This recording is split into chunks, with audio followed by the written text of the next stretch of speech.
Good evening, friends. We welcome you on behalf of the Raza Foundation and the India Habitat Center to this fourth Habib Tanvir Memorial, fifth, Habib Tanvir Memorial Lecture. We run a series of annual memorial lectures, actually 8 of them.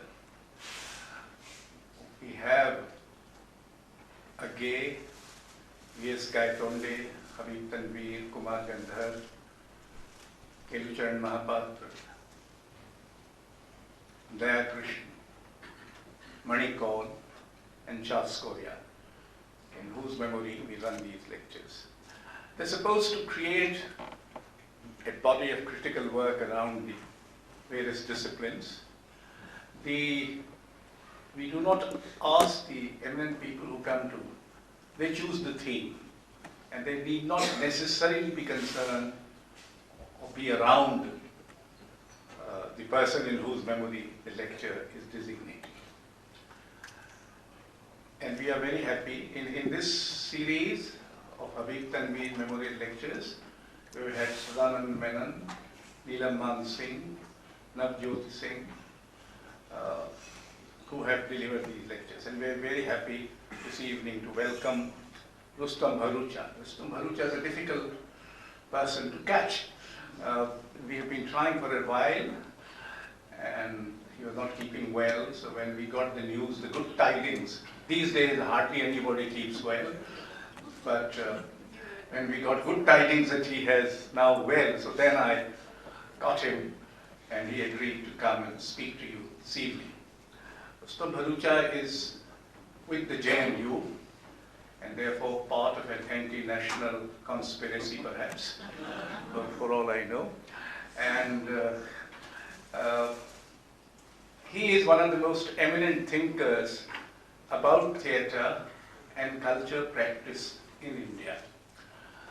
He has covered it in an enormous number of books that he has, not enormous number, but a large number of books which he had written.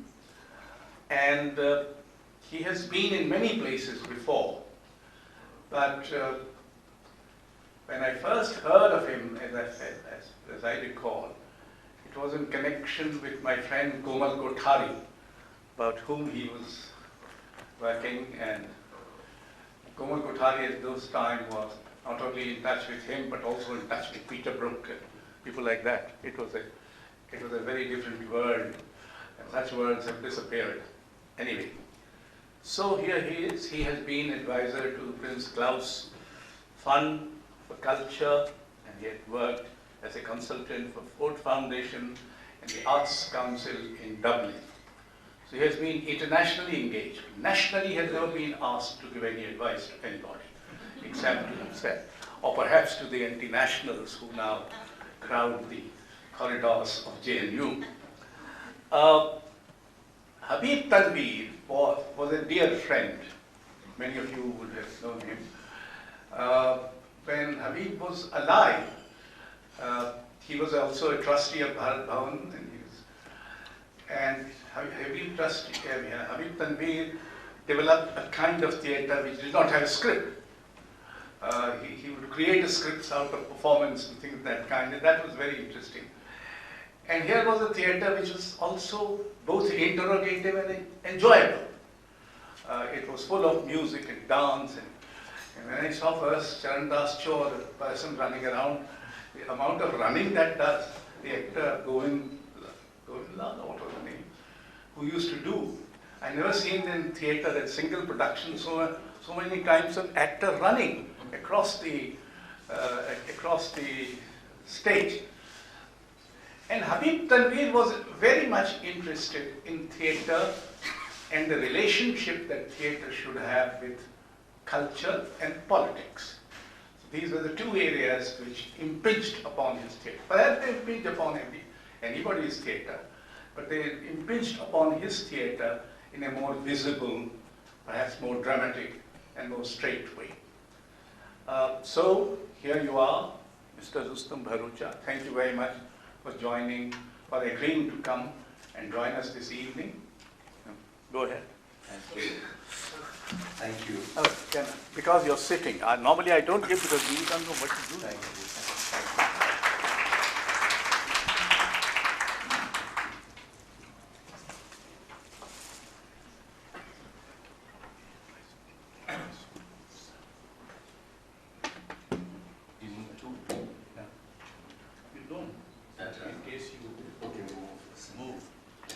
So thank you very much.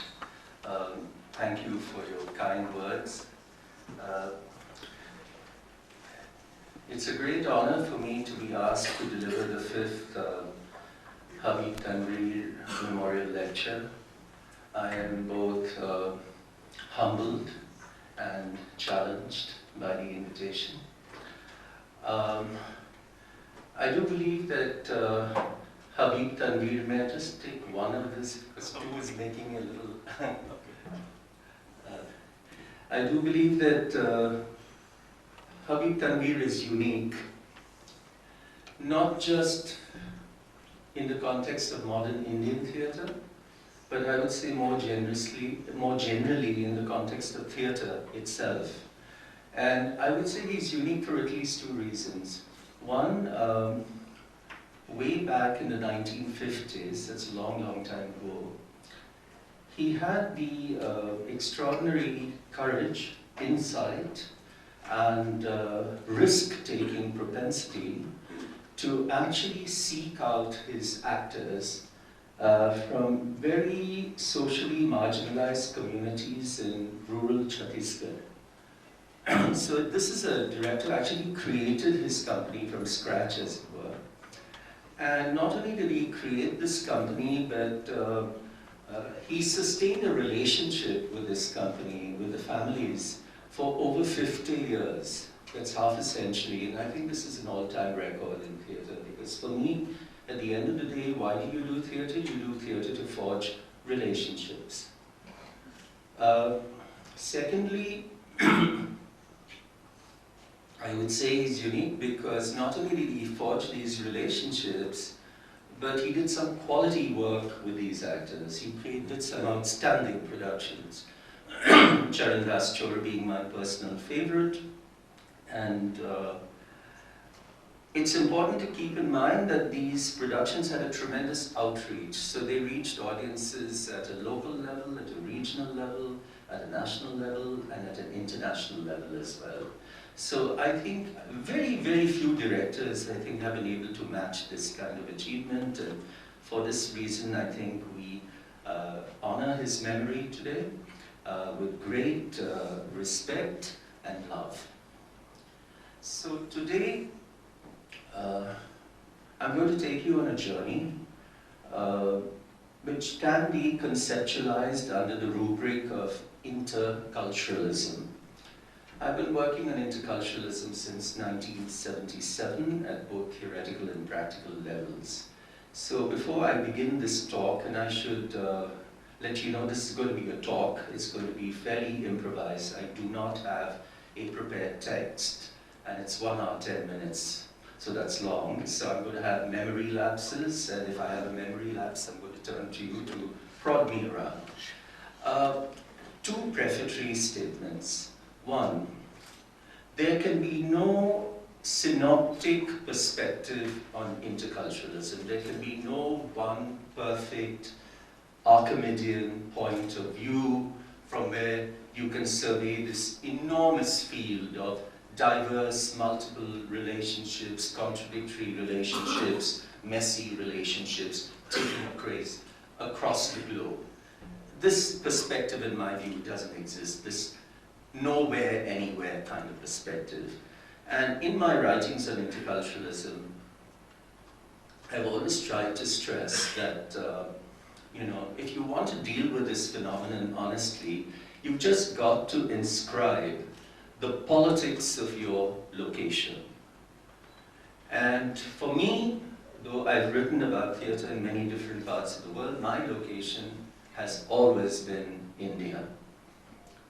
Secondly, I would say for the purpose of this talk, I would like to inflect the category of the national, and you can see that in the title.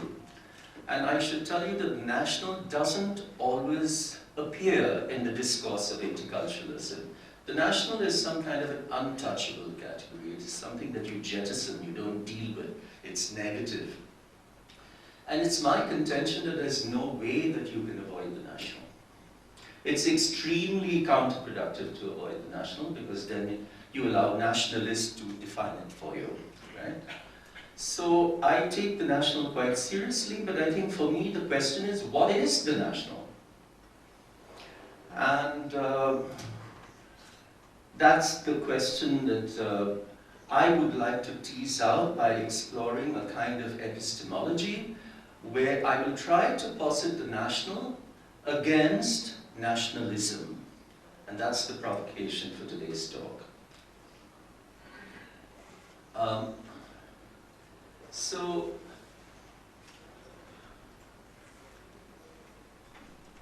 I first encountered interculturalism way back in 1977, I would say August 1977, which was a period of great transition. And if you remember, the emergency has come to an end, and we are exploring the first months of the Janata government. So at a political level, it is a period of transition. At a personal level, I'm going through my own transition because I'm leaving home for the first time. And home for me has always been Calcutta. So it was at this point in time in Calcutta that I first actually became aware of this concept of interculturalism, even though I didn't know that the word actually existed. So that's really interesting that I was encountering this interculturalism in Calcutta and not in New York or in Berlin or in Tokyo or any of the big global cosmopolitan cities of the world. It was my own home city. I first encountered it. And number two, I encountered it not through watching some very, some touring production of Peter Brook or Ariane Nushkin or Eugenio Barber or Tadashi Suzuki. No, I encountered it actually watching a performance of Cho, where some accident took place during that performance which made me think about interculturalism. So it was a bit of an accident. So I remember watching this Mayurbhanj Chow performer doing a hunter dance. It was a very virile, a very athletic dance. I remember him sort of leaping in the air, spinning and landing on his knees. It was a virtuoso performance that commanded attention. And while I was watching this performance, I remember seeing another performance, and I put that in inverted commas, that was taking place in front of the stage. It was not taking place on stage. And this performance was being enacted by some 10 or 12 foreign visitors to the Chow performance, some cultural tourists, interculturalists as I got to know them, who kind of lined up in front of the stage and with their backs to the audience, and I remember the backs were like a wall for me, they began to click and shoot the Chow performer. That's it. And in that instant, I saw a collision of cultures. A collision of cultures that was very marked through certain disparities of power.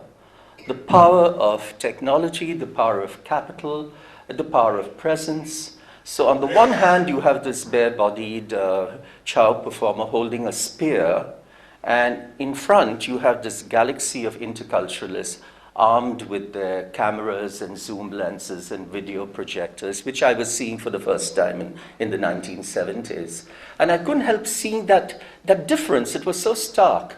Now, I didn't take notes. I wasn't going to become a researcher. I just took it in. I internalized this moment. It entered my consciousness. And I have to say that over the next 40 years, it has plagued me, it has haunted me, and I keep returning to this moment over and over again. Only this moment is not stuck. It has grown over the years. And it has grown, absorbing all kinds of discursive inputs, political tensions, contradictions appearing at particular points in time. So the moment is very live for me. So first I saw something like a collision of cultures.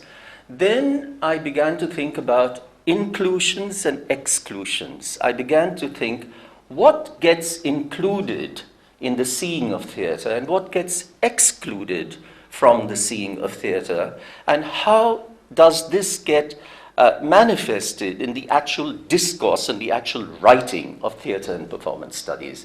So what is worth including, and who decides what is worth including? This is something that I began to think about. A little later, maybe under the spell of postmodernism, I became very reflexive, which is, of course, very fashionable these days, and I began to ask myself, am I overreacting to what I'm seeing? In what way is this, if you call it photographer menace, different from the other manifestations of photographer menace that we live with in India? So what's different about this moment?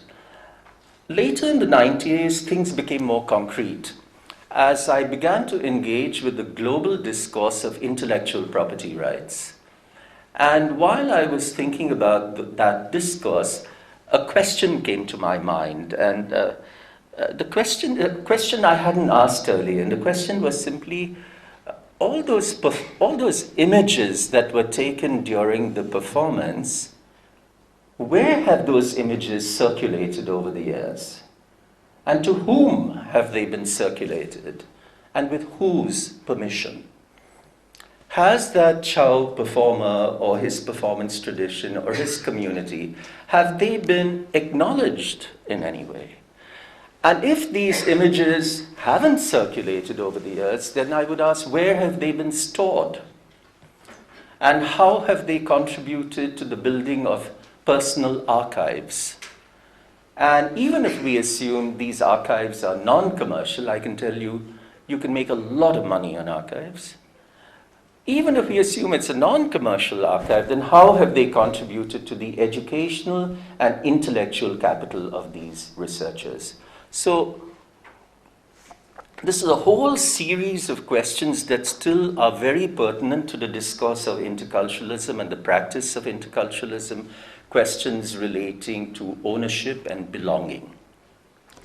So today, as I try to inflect the category of the national, I have no other choice but to remind myself that this Chow performance could not have taken place without the patronage that it received from the leading cultural institute of the Indian nation state, and that is the Sangeet Natak Academy, whose officers were already in close contact with some of these interculturalists. And as we were talking earlier, when the nation state kind of surreptitiously enters any kind of narrative, you have to be somewhat on the alert, and you have to try and figure out, what is my relationship with the phenomenon in question? How do I, as a researcher, in a responsible way, how do I designate Chow? What do I call Chow?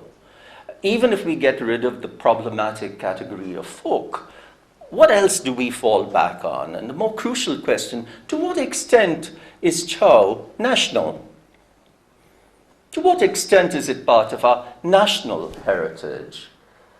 To what extent does that matter to the practitioners of Chow themselves? Would we be better off looking upon Chow as a kind of regional phenomenon? Yes, maybe. But which region are we then thinking about? Because Chow is unique in this sense. It has these three very distinct traditions of Saraikala, Mayurbhanj, Purulia.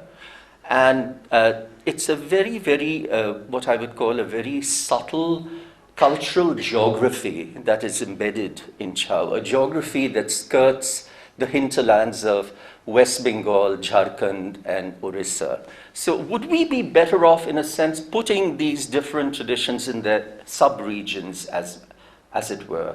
And would we then perhaps be better off talking about the intra-cultural dynamics of these particular forms, intra-cultural being the exploration of internal cultural differences within the framework of the nation state, within the framework of the region, and so on. So I'm just throwing out all these questions to you to say that intercultural is not a discrete category. It doesn't exist in isolation. It exists along with the intracultural, and it exists along with the global. So we are dealing with a very complex phenomenon indeed, and all I'm doing really is to throw out questions of a moment that I experienced in August 1977, and that moment is still alive for me. This is my first, as it were, moment in my intercultural journey. So by September 1977, I was at the Yale School of Drama studying, and I remember reading a very, very thought-provoking interview article by Kenneth Tynan entitled "Director as Misanthropist, on the Moral Neutrality of Peter Brook." Tynan was not, an academic, but he was a very sharp theater person, I would say. And the very fact that he could highlight a category like moral neutrality tells you something about his intelligence, an intelligence that is indeed in very short supply these days among reviewers. And the piece is written in two registers, I would say. So one is a register of what I will call lament, and it goes something like this. "Oh, Peter Brook, what are you doing in Paris, with this new company that you form with all these actors from different parts of Europe and Africa and so on? What are you doing there in this company supported by the French government?" So this is totally a French government-sponsored endeavor which lasted for years. "And what are you doing going off to the cliffs of Persepolis in Iran, searching for the origins of language through big spectacles like August in the Shiraz festival patronized by the Shah of Iran and the Empress Farah? What are you doing there? Come back home, come back to England. England needs you, Shakespeare needs you," etc., etc. So that's the lament. But with that, there was a critique of Brook's emergent intercultural practice, which had manifested itself through a hit production in 1976 called The Eek, I-K. The Eek referred to an ethnic tribe, indigenous people, living, surviving in the mountain regions of northeastern Uganda.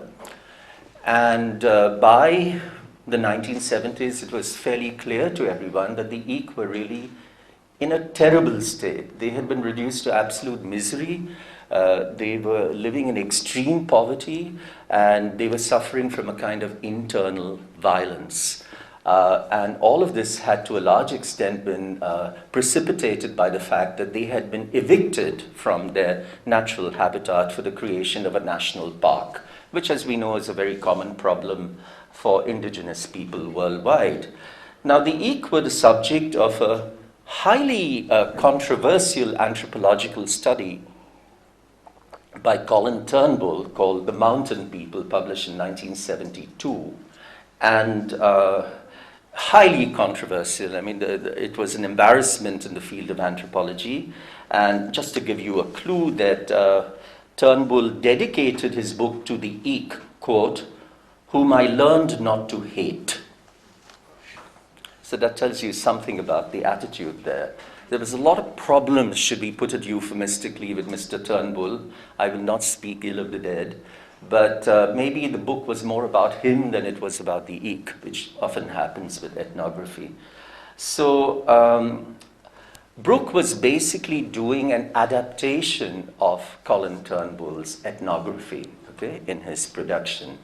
And to just give you a short indication of his attitude, he felt the only way, if we, the so-called civilized people, wanted the Eek to survive, then the only way of doing this was to forcibly separate them and imprison them in camps, because if they had to live together, they would simply kill each other.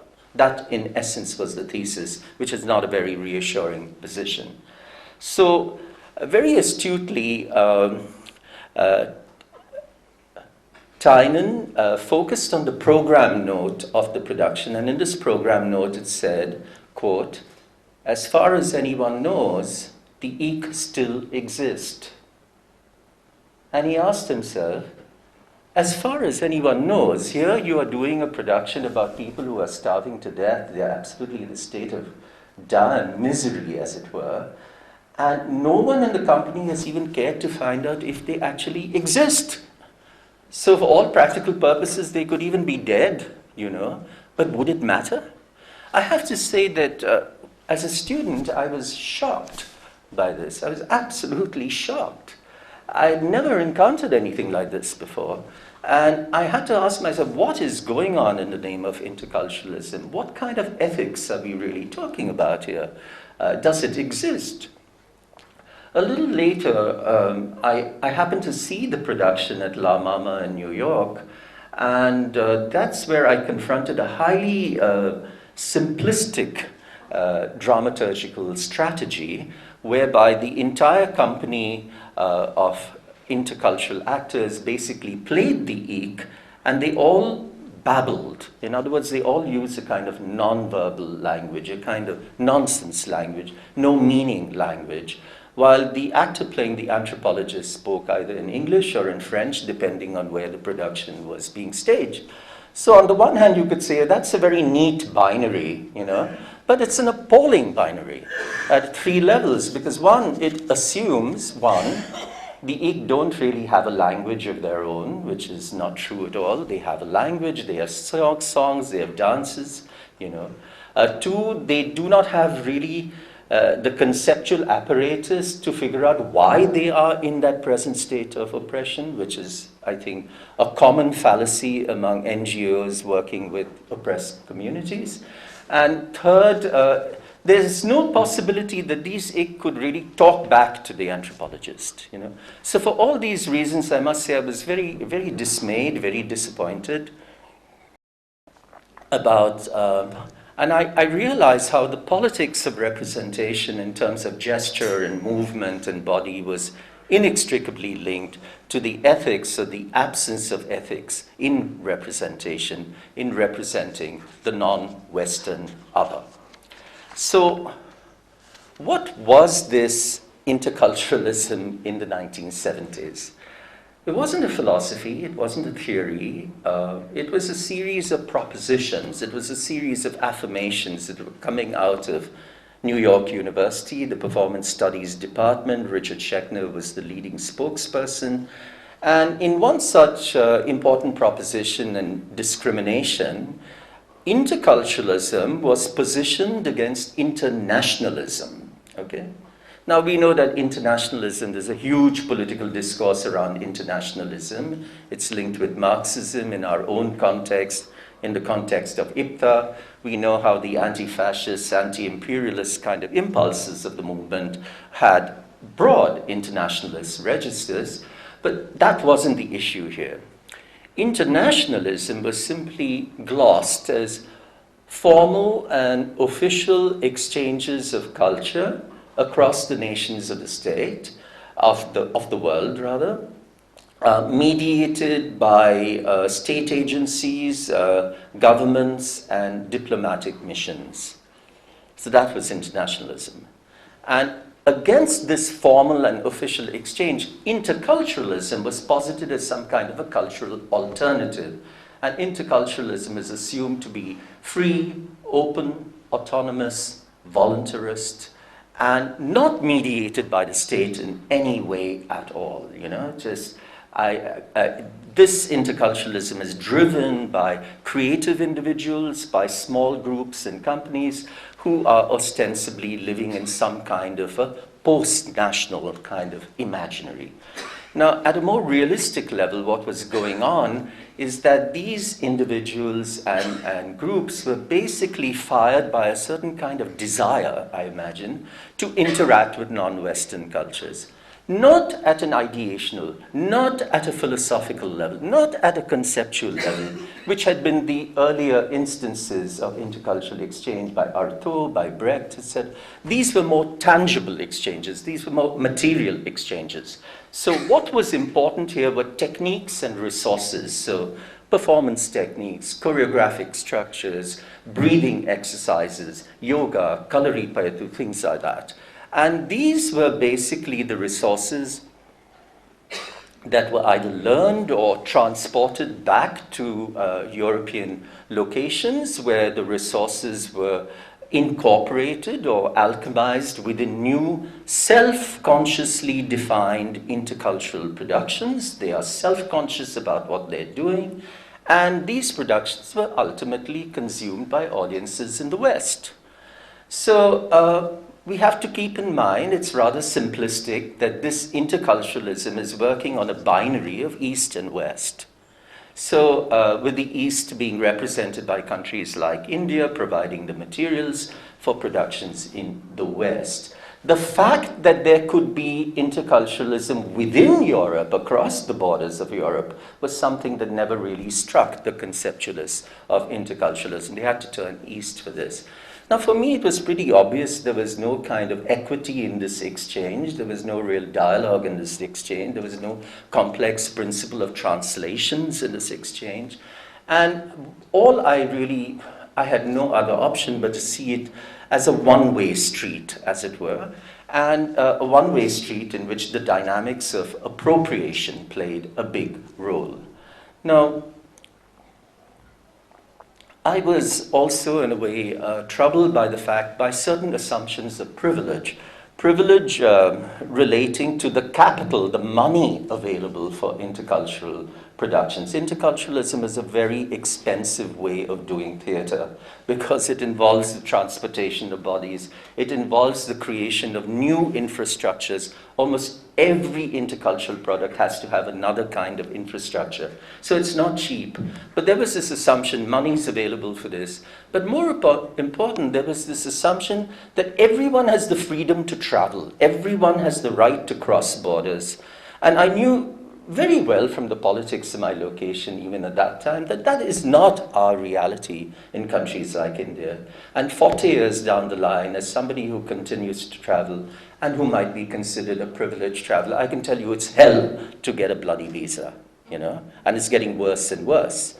And even if you do get the visa, there's absolutely no guarantee that you are going to convince that immigration official that you're not some illegal immigrant or a terrorist of sorts. So I wouldn't want to romanticize travel or freedom or mobility at all. It's really become quite deeply constrained. Secondly, I would say that underlying this pursuit of what Schechner called, it's a key category, cultures of choice, there was what I later came to understand and formulate as a kind of adherence, an unquestioning adherence to liberal individualism. A liberal individualism that cannot indeed be separated from a capitalist economy, which, as we know, thrives on this illusion that democracy and freedom become possible through the multiple availability of multiple choices, which in many contexts amount to no choice at all. And these choices are not just subjective and spontaneous, they're very often linked with all kinds of marketing mechanisms as well. So I found it really hard, and I still find it very hard to read any kind of ontological purity in choice. And the more I think about choice, I think it is embedded with all kinds of hierarchies, because if you choose something, you are implicitly not choosing something else. Now, that's okay if you're dealing with cuisine or fashion or whatever, but when you're dealing with culture, which is a much more complex kind of phenomenon, what on earth does it mean to talk about cultures of choice?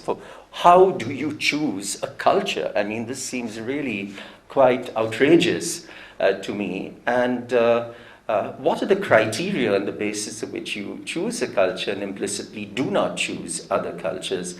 And it seems to me that this entire phenomenon, and I see this today, is driven by what I would call a hegemony of desire. A hegemony of desire that refuses to deal with the possibility that your desire may never be reciprocated. So you may be very, very excited to work with X, but maybe X is not so interested in working with you, and for perfectly valid reasons, you know. So these were some of the questions and issues that came up. Now, I would simply say that in all these examples, it becomes obvious that the apparatus of the nation state and its collusion with the market And the implicit assumptions of what constitutes national culture have played a critical role in the thinking and practice of interculturalism. And I would say it's foolish and naive, unproductive to imagine that the nation state disappears, even as one may want it to, through all kinds of affirmations of global cosmopolitanism or post-nationalism or hybrid cultural identity formations or diasporic public spheres. And I would argue the specters of nationalism lurk under all these constructions. So against this context, what does it mean to reclaim the national? That's the question I'm asking today. So as I mentioned earlier in my prefatory remark, I'm going to try and work towards the articulation of an epistemology of the national in opposition to nationalism. And that's not an easy task. But in order to arrive at this, I will have to take you through yet another context of a highly nationalized form of interculturalism, or more precisely, inter-Asianism in the city-state of Singapore, which I think provides both the counter and the bridge for my articulation of the national. Okay. By the late 1990s, there was a very decisive shift in the availability of capital for intercultural work. Earlier, if you wanted to do intercultural work, you'd have to be invited to countries in Europe or America, and that's where the sponsorship was. By the late 90s, there was a shift in capital eastwards. And I found that there was a lot of money available for intercultural workshops, productions, seminars, that were sponsored by state agencies, and I repeat that again, state agencies in Japan, in Singapore, in Hong Kong, and in Korea. I began to get invited around this time to a lot of workshops in this part of the world, and eventually Ong Keng Sen, who's a big player in the field, invited me along with Maya Rao and the Kudiyatham expert Madhu Margi and Haishnam Tomba to participate in what he called the Flying Circus Project, which is a series of inter-Asian workshops. So anyway, I have to say, I went in good faith, and I felt, yeah, maybe we can do something different here. Maybe something else can happen here. Maybe we can find another way of doing intercultural work under the sign of Asia, as it were. I must have been very, very naive, because, within a week or so of working in the very antiseptic, very squeaky clean, and deeply boring environment of Singapore, I realized quite seriously that Asia-centricity could be the other side of the same coin as Eurocentricity. And in many ways, it could be worse, because at least with Eurocentricity, there can be very few illusions, given the tie-ups of Eurocentricity with the histories of colonialism and imperialism and the Enlightenment. And let's face it, we have imbibed, sometimes very positively, many things that have come out of that Eurocentric heritage. With Asia-centricity, I think the situation is far more dodgy, because I think it is sort of covered with illusions of family resemblances, which I found very difficult to figure out. So in Singapore, I really became aware of Asia, not as this geographical expanse, which is what we grow up with in India. Or if you want to get even more rhapsodic, you can go back to the past and think of Buddhist pilgrimages and so on and so forth. But we're in Singapore in the 1990s, and there are no Buddhist pilgrimages as such going on. This Asia, I would say, was primarily a brand. It was a brand that was, in a sense, marking all kinds of cultural production in city-states like Singapore, which would ultimately feed the international festival circuit. This brand, in turn, was linked to a political discourse around Asia, a discourse that was very strongly affirmed by the Singapore state, by Lee Kuan Yew, and it was inextricably linked with what is called Asian values. Asian values that have been critiqued by Amartya Sen and others, Confucian, paternalistic, authoritarian values, basically instilling principles of discipline and obedience among citizens, citizens who appear to be sharing the same rights, but who are, on closer examination, deeply racialized and hierarchized under formula like CMIO, Chinese, Malay, Indian, and others. And I found that this CMIO kind of sort of filtered through all aspects of life in Singapore, and it ranged from, getting an apartment in a housing estate run by the state. You have to work with that particular kind of marker. And it certainly applied to the foreign labor force. And what would Singapore be without foreign labor? And there too, in the foreign labor force, there's a very, very clear racial and economic hierarchy between laborers coming from different parts of Asia. And no surprise, I think CMIO was also to be found within the very privileged confines of the workshop itself. But of course, handled with a lot of sophistication and postmodern irony, as it were.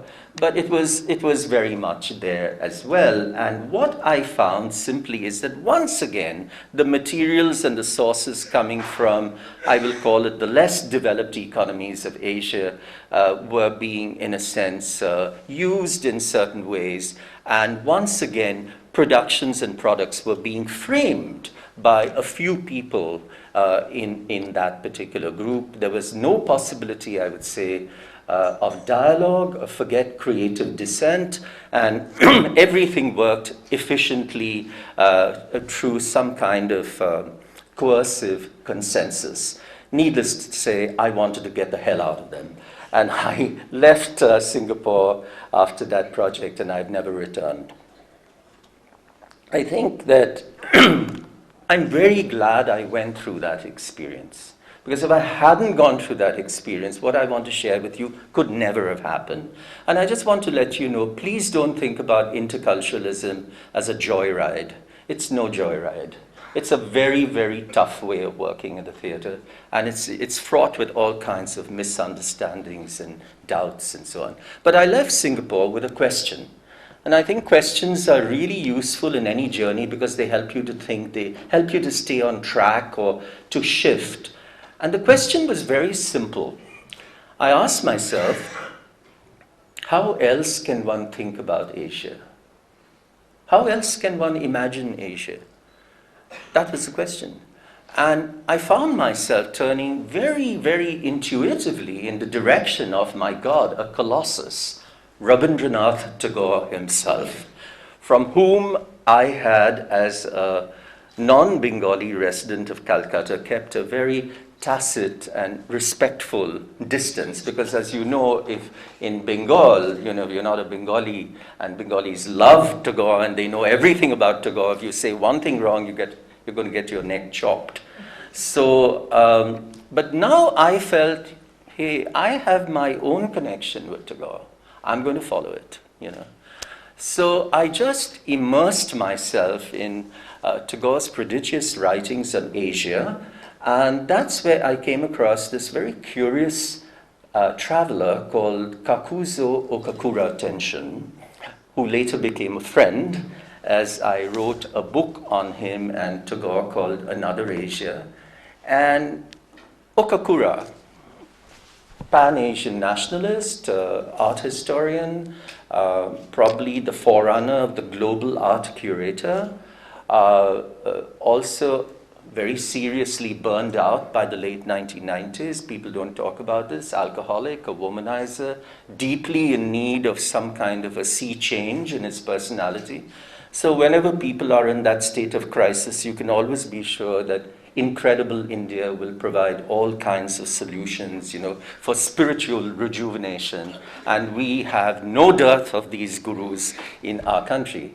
So actually, Okakura lands up in Calcutta in 1902, and he comes actively in search of Swami Vivekananda.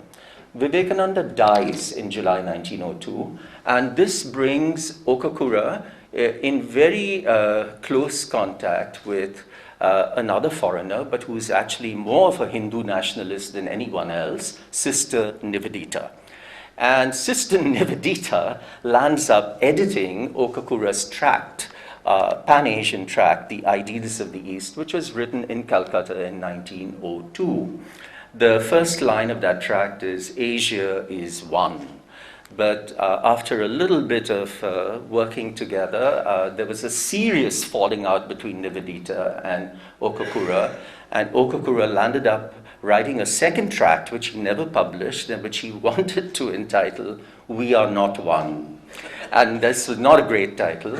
But I found this really interesting when you go into history, because history repeats itself, and history has peculiar echoes. So I said, what's going on in Singapore? Actually, it was happening 100 years ago, and it was happening in a very different context, where once again you have these competing nationalisms over the ownership of Asia. It's the same situation today.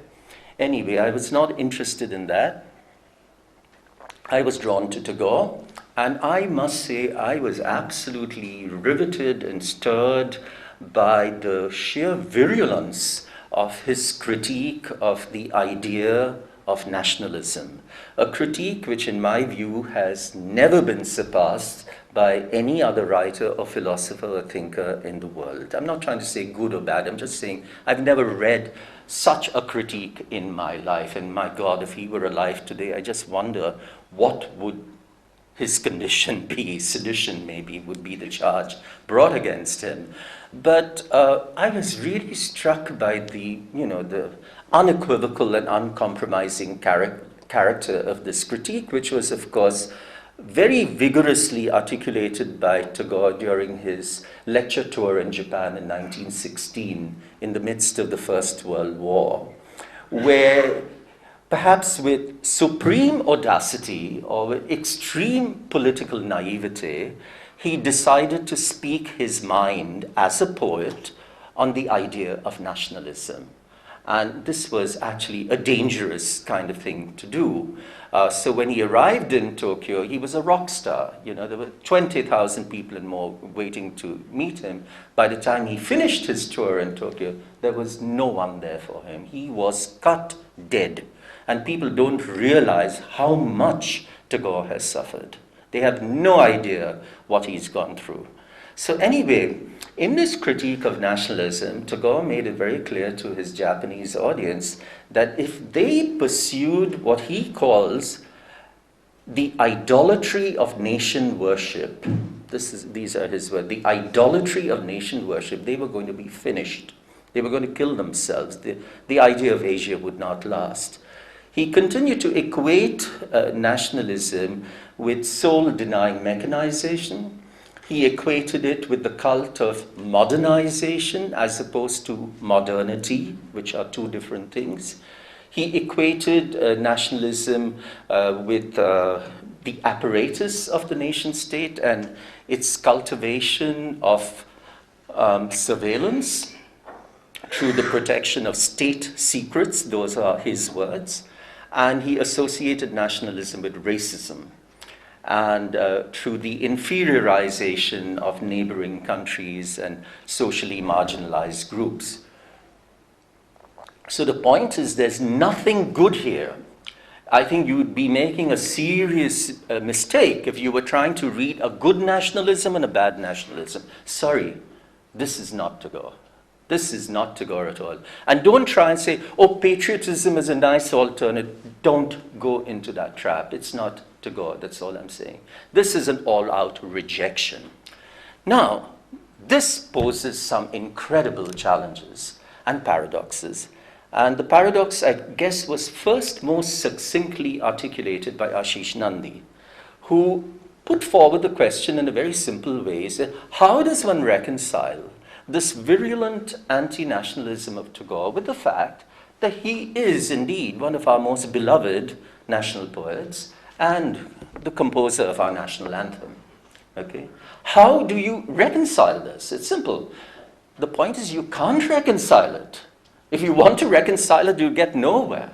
And that's where I'm saying we really need different epistemologies of nationalism and the national. But the danger here is that the national almost inevitably will be subsumed in nationalism, get sucked into nationalism. So how do we kind of avoid this kind of tendency? So I'm going to take you through just very briefly a series of attempts by political theorists and thinkers to try and make sense of this territory. So in my book on the politics of cultural practice, I bring up the name of Anwar Abdel Malik. Anwar Abdel Malik was in some ways the unacknowledged forerunner of Edward Said's critique of Orientalism. He's not always acknowledged. And in Abdel Malik's writings, he uses this word nationalitarian.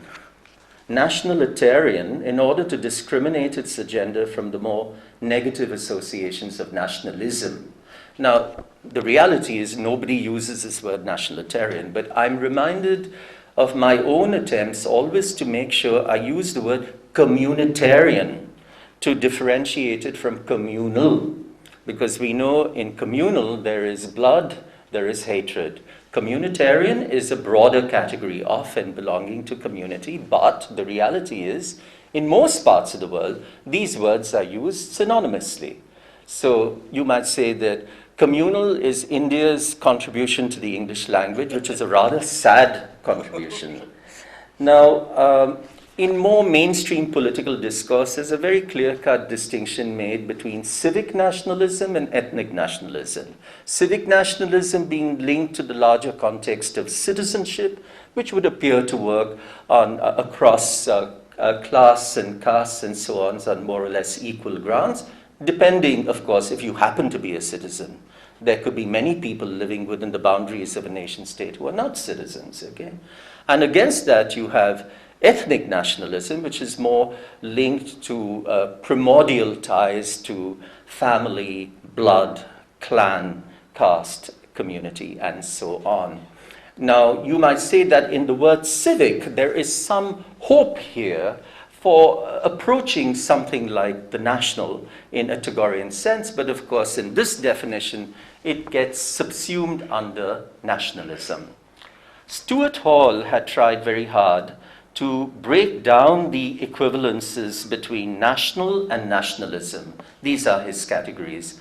But I'm afraid he didn't do very much about it, even though he seemed to be very much, I think, under the influence of the great Frantz Fanon, who in his essay on national culture, he ends the essay on national culture with these remarkable sentences. This is what he says: national consciousness, which is not nationalism, is the only thing that will give us an international dimension. It is at the heart of national consciousness that international consciousness lives and grows. And this twofold emerging is ultimately the source of all culture. I think it's an extraordinary spectrum that he's opening here. But if we think that national consciousness, which is not nationalism, is something like the epistemology of the national that I'm in the process of defining, no, this would be a mistake. Because in a subsequent essay called The Pitfalls of National Consciousness, this is what he has to say, quote, "If you really wish your country to avoid regression," yes, we do, "or at best halts and uncertainties, a rapid step must be taken from national consciousness to political and social consciousness. If nationalism is not enriched and deepened by a very rapid transformation into a consciousness of social and political needs, in other words, into humanism, it leads up a blind alley I'm afraid we're in that alley at the moment. Okay? So there can be, we can't really draw on these theories to arrive at kind of epistemology of the national, and this is where we have to turn to our own sources.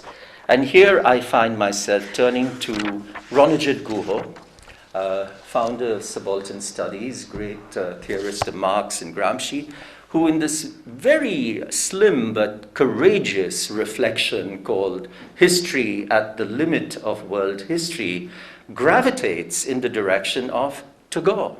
So he ends his book with Tagore. And more specifically, he gravitates in the direction of Tagore's penultimate essay called Sahitya Oitihashikota, which he translates as historicality in literature, historicality to be differentiated from history, historiography, historicity.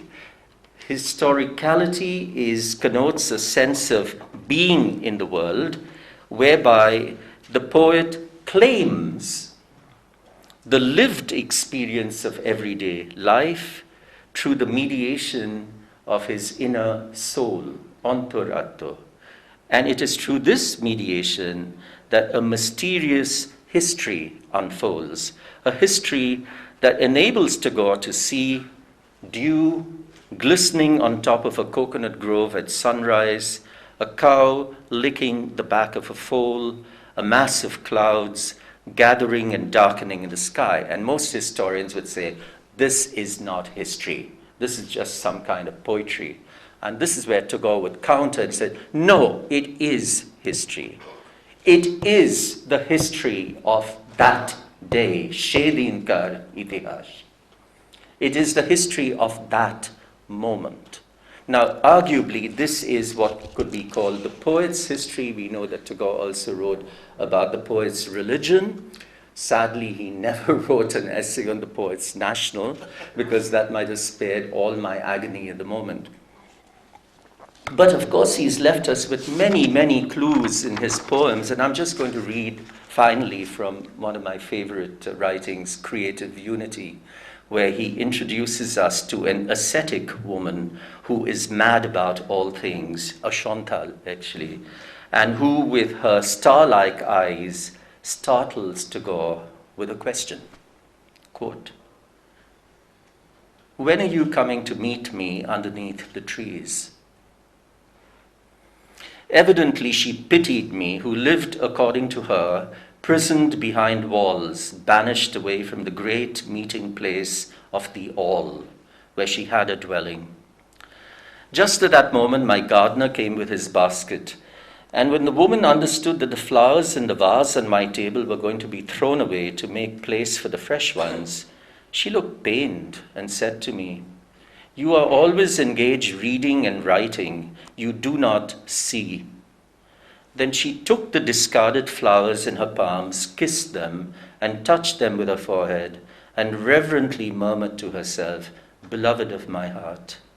I felt that this woman, in her direct vision of the infinite personality in the heart of all things, truly represented the spirit of India. So obviously, with a passage like this, we are dealing with a very, very different epistemology of India that has very little to do with the official discourse of nationalism. So I'm going to leave it there for the moment. So I'm going to come to the last part of my lecture, and I want to pay tribute to my discipline of theater. I probably come across to you as a theorist, and I am a theorist, but nothing I theorized could have been possible without my practice in theater.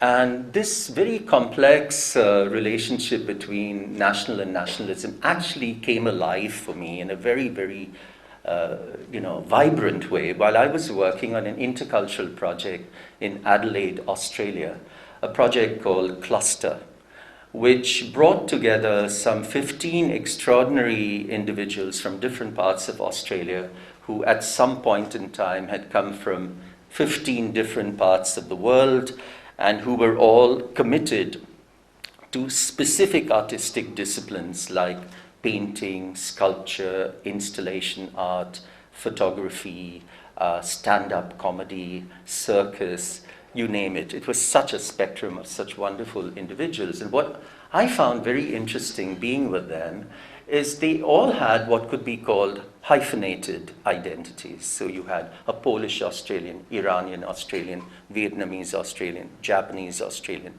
and so on. But what is really interesting for me is that each of these individuals wanted to claim Australian as part of their identity. That is I'm Australian. But they were all Australian in very different ways, in very individual ways.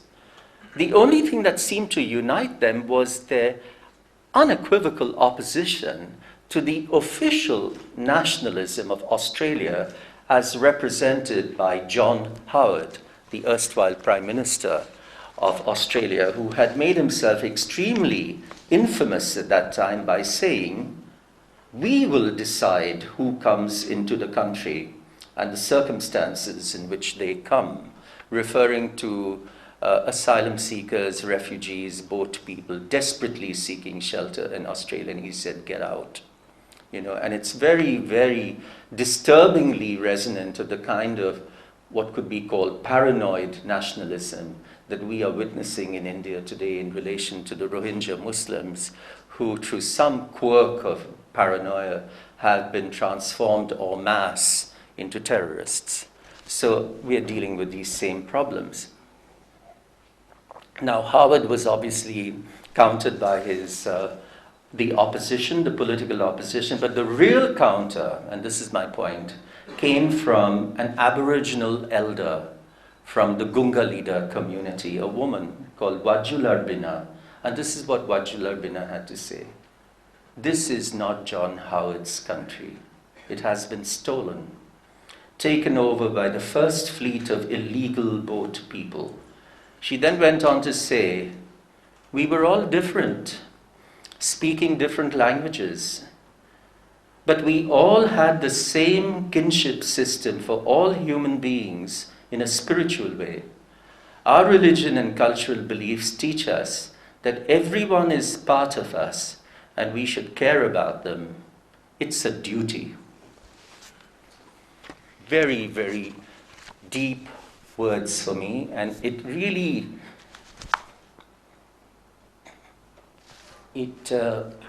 really makes me aware, why does interculturalism matter? It does not matter because of what Peter Brook did with the Mahabharata, or what, for God's sake, how King Lear can be done in Kathakali, or whether the Bakai can be done in or this is going much deeper here, and Wajularbina is really getting to the heart of intercultural philosophy, where she's saying that hospitality is an ethical duty. And as Derrida, in a different writing, of course, said, it has to be an unconditional hospitality. And it's interesting that she's not saying it's a choice, it's not desire, it's not a social obligation, it's a duty. And that word duty is something we all run away from sometimes, and maybe with good reason, but it resonates, and I want you all to think about that word duty. So as I come to the end of this talk, I feel I should really describe at least one specific cultural intervention from the perspective of the creative dynamics. And I'm going to focus on a soundscape by an indigenous visual artist called Ree, who was part of Cluster. REA is her name. And she chose not to do an installation, but a soundscape.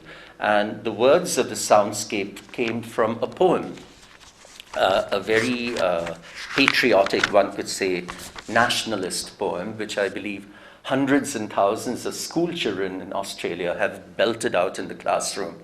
And it goes like this: "I love a sunburnt country, a land of sweeping plains, of ragged mountain ranges, of droughts and flooding rains." And that makes me wonder, only in a patriotic poem would droughts and flooding rains be, incorporated with such fervor. But anyway, Ree, growing up in the outback, heard this poem on the radio, recited by an indigenous poet, Ujeru Nunukal. And she was very stirred by it. She was very moved by it. And at atavistic level, she felt, this is my country they're talking about. It's my land. A little later, she actually discovered this is not an indigenous poem at all. It's written by a white woman, an Anglo-Celtic white woman called Dorothy McKellar.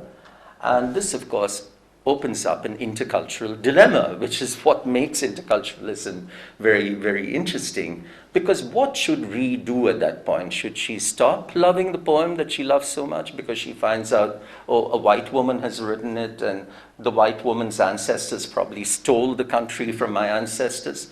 Well, Ree said, didn't stop loving the poem, but she felt she had to problematize its content artistically. So this is a soundscape, and I'd like you all to imagine a pitch black space with absolutely no glimmer of light. And all you hear are sounds and words and fragments of sounds and words from my country hovering and whirling in the air. And it's an extraordinary kind of experience to hear 15 voices, intercutting into each other. It's beautifully done. It was also very funny because, for me at least, I could recognize the accents of each of those 15 people. So the Chinese, the Iranian, the Polish, let's face it, we all have our accents. So what you were hearing was a polyphony of accents.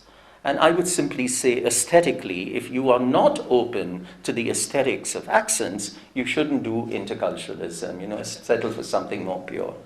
So the second part of the soundscape begins with a voice, and the voice says, and now we will learn the poem, My Country, translated into an indigenous language, Wapri. And what follows is, from polyphony, you encounter dissonance, sheer dissonance, torture. And you realize these poor actors are trying so desperately, to pronounce Wapri, and the mouth can't form these words. And while I was listening to this torture of language, my mind sort of flipped a little bit, and I found myself recalling that archetypal moment from The Tempest, where Caliban tells Miranda, you taught me language, and my profit on it is all I know is how to curse, And that's, of course, one of those archetypal words. But here there's a reverse situation because they're not learning English, they're learning the indigenous language. And I'm not sure they're learning how to curse because they can't even get the words out. And the third part of the soundscape is more ironic. Here, the 15 participants of cluster translate the poem into their own mother tongues. And this was kind of moving to hear because it was obvious that many of them had lost their mother tongues in the diaspora. So it was a deeply rich experience for me. About 20 minutes, just sounds, nothing else. Lights come on, and I'm very moved. I go up to Ree, I congratulate her, and I say, it's a very beautiful experience. What do you want to do with it? Where will you go with it? And she said, I'm not going anywhere with it. This is just a one-off. It's an exercise. I was dismayed. I said, why? She said, I don't have the permission of the elders from the Wapari community to use their language. So I said, why don't you use your own language? She said, my language is Gamilarai. I don't know it. I'm planning to learn it. I must say I was completely flummoxed. I didn't know what to do at that moment. And I have to make you recall what I had said about liberal individualism at the start of this particular lecture, because now, at this moment, I found myself reacting like a liberal. Because what I was saying is, I felt Ree was simply succumbing to a kind of self-censorship. Why should she not share this work with everybody in the world? It's such a beautiful work, it's her work, etc. And it took me a very, very long time, Ashokji, to really understand. Ree is no nativist. She's a highly sophisticated visual artist. She is very theoretically informed. And she is telling me something I'd better learn from. She's telling me there are certain protocols involved in the exchange of cultures. from indigenous contexts. It's not that indigenous people don't want their work to be shown in modern contexts, and we do know that sometimes, for example, in the Olympics, opening ceremony of the Olympics in Australia, indigenous culture was very deeply, inscribed over there, But the point is, you can't assume that you can do what you want with that other culture. You have to go through a certain kind of process. And that was a very deep learning experience for me. So, as I come to the end of the talk, I have a question for myself. What have I learned from sharing my story with you? Fragments of my story, which I've shared in other lectures, and what have I learned in this experience, sharing it now? What have I learned? And I have to thank you for this, because I think I have learned something that I had never ever really put together. I'd never thought about it. And basically what I've learned is that every, let's call it significant moment or point of departure in my journey has been sparked either by an indigenous presence or by some illumination of an indigenous worldview or by some recognition of an indigenous culture being decimated. So we just go back briefly and we go back to the Mayurbhan Chow performer with his spear confronting the interculturalists armed with their cameras. And we move on to the Ik, and who are starving to death, but which doesn't stop them from being represented by Turnbull and Brooke. And we turn to the ascetic woman who tells Tagore, you don't know how to see, and he in turn sees in her the spirit of India. And we turn then to Vajularbina, who reminds us of the ethical duty of hospitality, and finally to Ree, who reminds us that there are codes of negotiation if you want to use indigenous cultures. At every step of the way, I realize I've learned something that at some level is coming from an indigenous worldview. I was never aware of this earlier, and I can only hope that I will continue to learn from such insights as my journey continues. Thank you.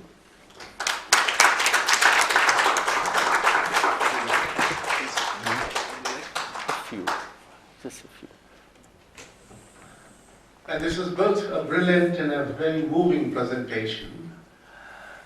But if you have any questions or comments, yes, then he is willing to take them. Be brief, sharp, ask one, not too many. We can talk later even. I'm sorry I've taken too much of your time. No, that's all right. If there is someone. Well, everybody seemed to have been so moved that... Yeah. Well.